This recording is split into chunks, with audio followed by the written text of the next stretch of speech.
Good evening class. आज हम लोग कुछ एमसीक्यू क्वेश्चंस देखेंगे जो कि ईएसआईसी, डीएसएसबी और एजीपीजीआई और आरएमएल के लिए इम्पोर्टेंट है। तो पहला क्वेश्चन हम लोग देखते हैं कि carbon dioxide bind with the haemoglobin to form. तो इसके पहला ऑप्शन है हीमोग्लोबिन, दूसरा reduce haemoglobin, third option carbamino haemoglobin और चौथा ऑप्शन कार्बोक्सी हीमोग्लोबिन। तो इसका जो करेक्ट आंसर होगा वो होगा कार्बो एमाइनो हीमोग्लोबिन। ठीक है, इसका जो पहला ऑप्शन है ऑक्सी हीमोग्लोबिन, जब ऑक्सी हीमोग्लोबिन का फॉर्मेशन होगा जब ऑक्सीजन क्या करेगा, बाइंड होगा किसके साथ, हीमोग्लोबिन के साथ। और ये सारे प्रोसेस कहाँ पे होंगे, ये सारे प्रोसेस होंगे लंग्स के अंदर, और लंग्स के अंदर कहाँ पे होंगे, एल्वेलाई के अंदर। एल्वेलाई के अंदर ही क्या होता है, ऑक्सीजन का एक्सचेंज और कार्बन डाइऑक्साइड का एक्सचेंज होता है। तो वहाँ पे जब ऑक्सीजन बाइंड होगा किसके साथ, हीमोग्लोबिन के साथ। जब हीमोग्लोबिन के साथ बाइंड होगा तो ये फॉर्मेशन करेगा किसका, हीमोग्लोबिन का। जब हीमोग्लोबिन बाइंड होगा कार्बन डाइऑक्साइड के साथ तो फॉर्मेशन करेगा कार्बो एमाइनो हीमोग्लोबिन का। ठीक है, और जब कार्बन मोनोऑक्साइड CO, जब कार्बन मोनोऑक्साइड जो हमारे व्हीकल से निकलता है, ये क्या करता है कि जब कार्बन मोनोऑक्साइड बाइंड होता है किसके साथ, हीमोग्लोबिन के साथ, तो फॉर्मेशन करता है कार्बोक्सी हीमोग्लोबिन। और जो इसका जो बाइंडिंग रेट होता है कार्बन मोनोऑक्साइड का वो 200 गुना तेज होता है कंपेरिजन टू ऑक्सीजन के। ठीक है, तो नेक्स्ट हम लोग क्वेश्चन की तरफ बढ़ते हैं। नेक्स्ट क्वेश्चन है कि urine output less than the 100 ml in 24 hours, कि यूरिन आउटपुट जब 24 घंटे में 100 ml से कम होगा तो उस टर्म को क्या बोलते हैं। तो पहला ऑप्शन है डाइस्यूरिया, दूसरा नोक्टोयूरिया, तीसरा एनयूरिया और चौथा ऑप्शन है ओलिगोयूरिया। तो इसका जो करेक्ट आंसर होगा वो होगा एनयूरिया। ठीक है, तो इसका जो डाइस्यूरिया का मीनिंग होता है कि जब हम यूरिन पास आउट करते हैं उसके दौरान क्या होता है, अगर हमें पेन फील हो रहा है तो उसे बोलते हैं क्या चीज़, डाइस्यूरिया। ठीक है, दूसरा ऑप्शन है नोक्टोयूरिया। नोक्टोयूरिया का मीनिंग ये है कि जब यूरिन आउटपुट जो हमको रात के समय हम कई बार 4 से 5 बार के से अधिक बार हम जाने लगते हैं, रात में यूरिन पास होने की जो डिजायर है वो कई बार होने लगती है, तो उसे बोलते हैं नोक्टोयूरिया।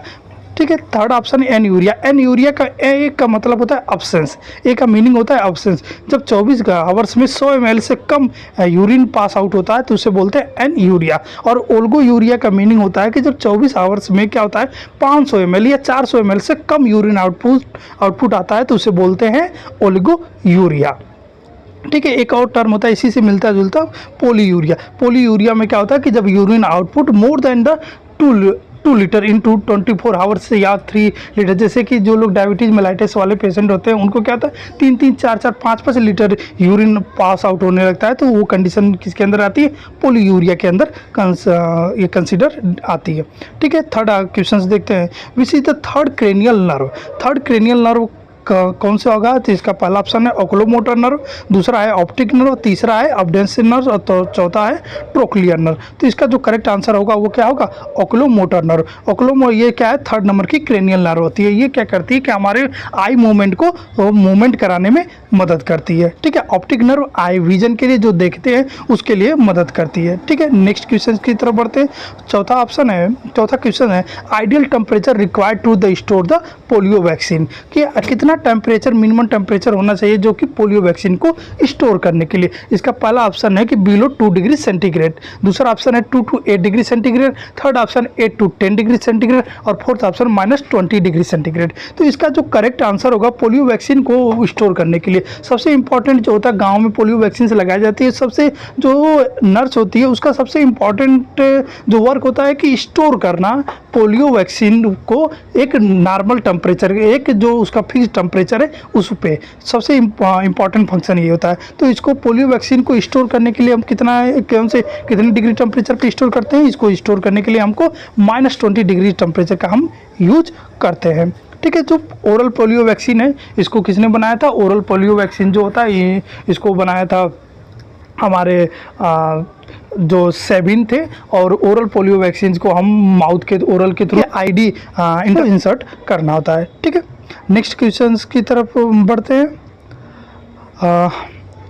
फिफ्थ क्वेश्चन है कि after giving the BCG scar get form, कि बीसीजी देने के बाद कितने समय बाद क्या होता है, स्कार का फॉर्मेशन हो जाता है। बीसीजी का मीनिंग है कि बैसिलस कैलमेट ग्यूरिन, और ये किसके लिए दिया जाता है, ये दिया जाता है ट्यूबरकुलोसिस को रोकथाम के लिए, और टीबी से बचाने के लिए हम क्या करते हैं कि बीसीजी देते हैं। टीबी के बहुत सारे टाइप्स है। जो बीसीजी वैक्सीन दी जाती है ये पल्मो टीबी मतलब लंग्स टीबी को छोड़ के बाकी सारी टीबियों से ये प्रोटेक्शन करता है। अप्रोक्स 80 to 90% बाकी टीबी से प्रोटेक्ट कर देता है, लेकिन लंग्स टीबी से ये 0% प्रोटेक्शन का काम करता है। तो बीसीजी को देने के लिए कौन सा, तो बीसीजी देने के लिए हम नॉर्मल सेलाइन का यूज करते हैं, जिसमें हम बीसीजी के पाउडर को डाइल्यूट करके इसके बाद इंसर्ट करते हैं, और बीसीजी को हम 72 आवर्स में देते हैं, एट बर्थ 72 आवर्स में। अगर एट बर्थ देते हैं तो कितना देंगे, 0.05 ml देते हैं। अगर एक महीने के अंदर नहीं दे पाए, एक महीने से लगा 1 ईयर तक हम इसको दे सकते हैं, और 1 मंथ टू 1 ईयर तक कितना देंगे,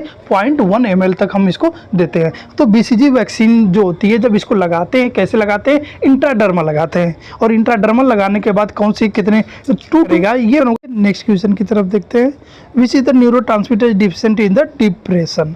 तो न्यूरोट्रांसमीटर जो डिप्रेशन होता है उसमें कौन से न्यूरोट्रांसमीटर जो होता है की कमी की वजह से डिप्रेशन काज होता है। तो पहला ऑप्शन है सेरोटोनिन, दूसरा ऑप्शन है 5-HT, थर्ड ऑप्शन है both A and B, fourth option है गाबा। तो इसका जो करेक्ट आंसर होगा वो बोथ ए एंड बी होगा। ठीक है, सेरोटोनिन और जो 5-HT, जो 5-HT है वो क्या है, सेरोटोनिन का केमिकल नेम है। तो जो सेरोटोनिन और 5-HT दोनों के कारण क्या होगा, डिप्रेशन का। गाबा का मतलब कि गामा एसिटाइल ब्यूटेरिक एसिड होता है। ठीक है, नेक्स्ट क्वेश्चन की तरफ बढ़ते हैं। Rapid administration of blood containing citrate into the causes, क्या करेगा, जब हम किसी को बहुत ही तेज़ी से ब्लड क्या करेंगे, एडमिनिस्टर कर देंगे तो उसके वजह से क्या कॉम्प्लिकेशन या काजेज देखने को मिलेंगे। जो ब्लड के अंदर क्या होता है, सोडियम साइट्रेट पाया जाता है, जो जिसका काम क्या होता है कि वो ब्लड को क्लॉट होने से, जब ब्लड आरबीसी हमें चढ़ाना होता है, पैक्ड आरबीसी चढ़ाना होता है, उसके अंदर सोडियम साइट्रेट पाया जाता है, जो कि क्या करता है कि हमें ब्लड को थक्का बनाने से रोकता है। तो जब हम किसी पेशेंट को बहुत ही जल्दी कम समय में इसको एडमिनिस्टर कर देते हैं तो उससे क्या होगा कि जो सोडियम साइट्रेट जो आता है वो ब्लड के अंदर जाएगा, ब्लड के अंदर ह्यूमन बॉडी के अंदर जाएगा। ह्यूमन बॉडी के अंदर ये किससे बाइंड अप होगा, कैल्शियम के द्वारा ये बाइंड अप होता है। कैल्शियम से बाइंड होने के बाद क्या करता है, यूरिन के थ्रू बाहर निकलता है। जब कैल्शियम बाहर निकलेगा तो उसके वजह से क्या हमें देखने को मिलेगा, हाइपोकैल्सीमिया देखने को मिलेगा। ठीक है, तो इसका करेक्ट आंसर क्या होगा, हाइपोकैल्सीमिया। तो जो पहला ऑप्शन था हाइपोकैलेमिया, कैलेमिया का मीनिंग क्या होता है कि पोटेशियम का लेवल हो गया। तो अगर पोटेशियम का लेवल हमारे सीरम के अंदर कितना होता है, 3.5 से 5.1 मिली इक्विवेलेंट पर लीटर। तो जब 3.5 से मिली इक्विवेलेंट पर लीटर से कम आता है तो उसे हाइपोकैलेमिया के अंदर काउंट करते हैं, और जब 5.1 से अधिक आता है तो उसे हाइपरकैलेमिया के अंदर काउंट करते हैं। ठीक है, नेक्स्ट क्वेश्चन की तरफ बढ़ते हैं। पहला नेक्स्ट क्वेश्चन है कि 1 tablespoon is equal to, tablespoon इसमें 1 टेबल स्पून में कितने के बराबर होता है। पहला ऑप्शन 5 ml, दूसरा option 15 ml, third option 30 ml, fourth option is the 20 ml। जो टेबल स्पून होता है वो कितने के, 15 ml के बराबर होता है। ठीक है, इसमें कंफ्यूजन होता है टी स्पून और टेबल स्पून में। तो टी स्पून होता है वो कितने 5 ml के बराबर होता है, और वो कितने माइक्रोग्राम, 60 माइक्रोग्राम के बराबर होता है। ठीक है, लास्ट क्वेश्चन है most important aspect of the hand washing. Hand washing में सबसे मोस्ट इंपॉर्टेंट एस्पेक्ट क्या होता है। पहला ऑप्शन सोप, दूसरा ऑप्शन वाटर, तीसरा ऑप्शन फ्रिक्शन, चौथा ऑप्शन टाइम। ठीक है, तो इसका जो करेक्ट आंसर होगा वो क्या होगा, फ्रिक्शन। ठीक है, हैंड वॉशिंग के कितने स्टेप्स, 7 स्टेप्स को हम फॉलो करते हैं WHO के रूल्स के अकॉर्डिंग।